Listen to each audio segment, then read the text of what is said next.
Hello mga minahal kong kaibigan, good evening. Kumusta na kayo? Sana nasa magandang kalagayan kayo. Nandito naman ako ulit sa inyo. Magdasal tayo ha. Maraming salamat. Ng Sama, sa Anak at sa Espiritu Santo. Amen. Panginoon kong Jesucristo, makapangyarihan sa lahat.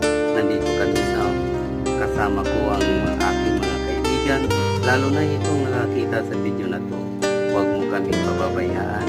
Bigyan mo kami ng lakas at mahabang buhay, pati na ang aming mga pamilya, dahil alam namin na kahit ang iyong pagkabuhay ay sumilay sa aming pagdarasal.